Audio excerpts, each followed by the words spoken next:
Hello and welcome to Blessing Minds. Kindly like and share, subscribe to our channel.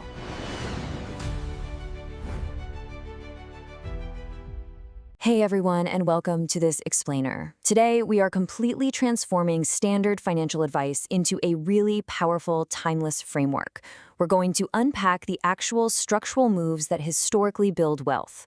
No fads, no hype, no noise. We are focusing strictly on the financial decisions that have proven themselves over decades. So think about this for a second.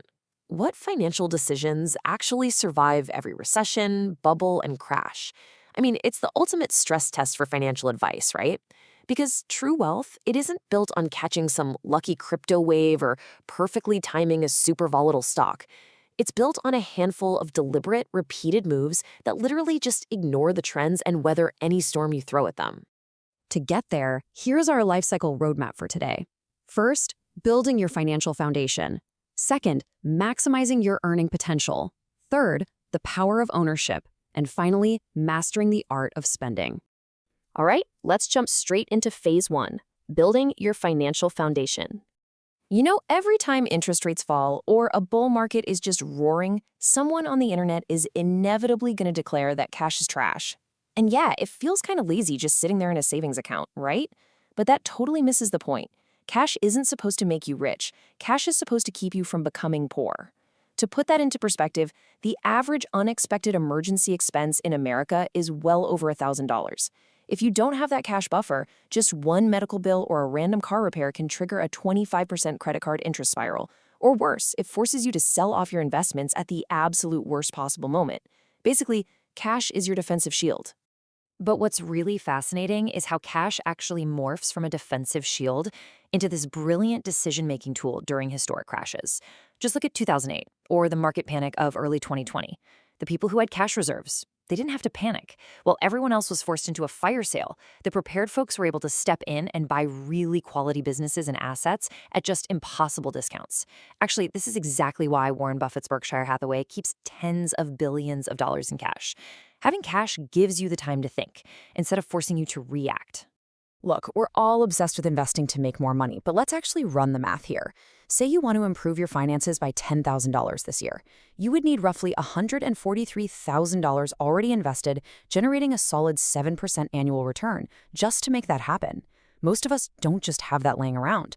But the alternative? Just increasing the amount of money you keep each year by 10 grand, that's skipping a few expensive trips, maybe holding onto your car for 2 more years, or cooking at home more often. Your savings rate matters way before your investment return ever does. Keeping the money you already have is hands down the most accessible financial move you can make. Okay, let's move to phase 2, maximize your earning potential. Because once you've set up your defense, it's time to build your wealth offense. If your income stays the exact same for 2 or 3 years, thanks to inflation, your lifestyle is literally moving backward. A lot of people just passively hope their employer's loyalty is going to result in some magic annual raise that fixes this. But research consistently shows that markets usually pay more than habits. Workers who switch jobs end up getting significantly larger pay bumps than those who just stay put year after year.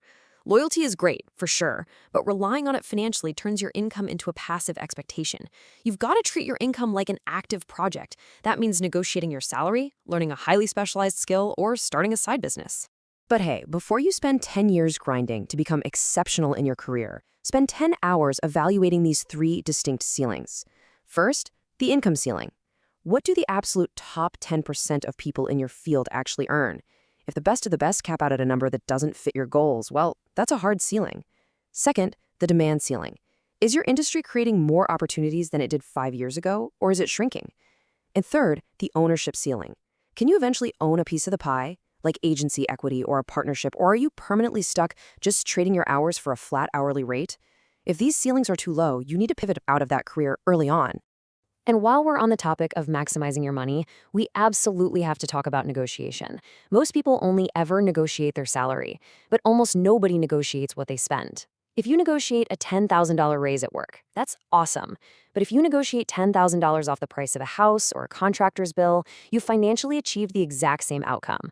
Actually, scratch that. The discount is even better because that $10,000 savings arrives completely tax-free. We just accept that prices are fixed, but if you're making a major purchase that you're going to remember 5 years from now, just pause and ask for a better price. The absolute worst they can say is no. Which brings us to phase 3, the power of ownership. Accelerating your growth requires a massive shift in what you buy. This slide right here brilliantly illustrates the divide between the wealthy and everyone else. On one side, we have static assets. A gold bar or a rare watch might go up in price, sure, but they just sit there. On the other side, we have productive assets. A rental property or a dividend-paying company appreciates in value, but they also pay you cash just for owning them. The richest 1% own more than half of all public and private business equity in the US. Why? Because the cash produced by one asset is then used to buy the next asset. That right there is the true engine of compounding wealth. And this leads us to an absolute truth. Average people negotiate salaries, while the wealthy negotiate ownership. Think about massive tech giants like Apple, Google, or Nvidia. Yes, their employees had great salaries, but thousands of totally normal employees became millionaires because part of their compensation was tied directly to ownership through stock options. You have to hunt for equity events, an IPO, an acquisition, a partner buyout. If you join a startup, ask about stock options. If you're freelancing, see if part of your pay can be tied to future success metrics. When equity events hit, the payout can literally equal decades of standard raises. And finally, phase 4, master the art of spending. Because building wealth is only half the equation. Let's talk behavioral science, specifically hedonic adaptation. This is the psychological tendency to return to a stable baseline of happiness after a positive event. You have to internalize this to avoid the trap of lifestyle inflation. You know what's more exciting than a brand new BMW? A brand new BMW. We always think buying that luxury sports car or getting a Manhattan penthouse is going to fundamentally change our happiness forever. But the science shows us that the thrill has a strict expiration date. In about 6 months, that mind-blowing new luxury just becomes your new normal. The excitement fades. Special becomes standard incredibly fast. If you don't recognize this, you're going to spend your entire life and all your money chasing a high that always disappears. This same psychological trap is exactly what leads people to finance depreciation, which is honestly one of the hardest games to win.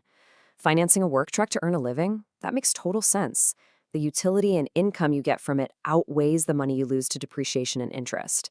But financing a luxury SUV just to impress your neighbors? Think about it. You are borrowing money, paying a premium and interest for the privilege of owning something that is mathematically becoming cheaper and less valuable every single day. No way you win that game. So how should we actually approach spending? Well, before every single major purchase, you need to know exactly which of these 3 buckets you're pulling from. Let's say you want to buy a boat. Are you using bucket 1, spending income, like an end-of-year bonus from your job?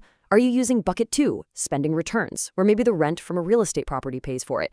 Or are you using bucket 3, spending principal, meaning you literally have to sell off parts of your investment portfolio to buy the boat? Wealthy families and university endowments follow a very simple rule to stay wealthy forever. Spend the returns, but aggressively protect the principal. Your portfolio's only job is to keep producing. So I want to leave you with this final, provocative thought.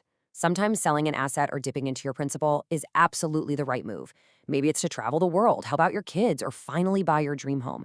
But you must be conscious of the trade-off. Ask yourself, are you just carelessly making your portfolio smaller, or are you genuinely making your life bigger? Because they are not the same thing. Ensure every single dollar you spend from your wealth is a deliberate trade for a richer, more meaningful life. That is what true financial mastery looks like. Thank you so much for joining me for this explainer. Keep focusing on those timeless moves, and I'll see you next time.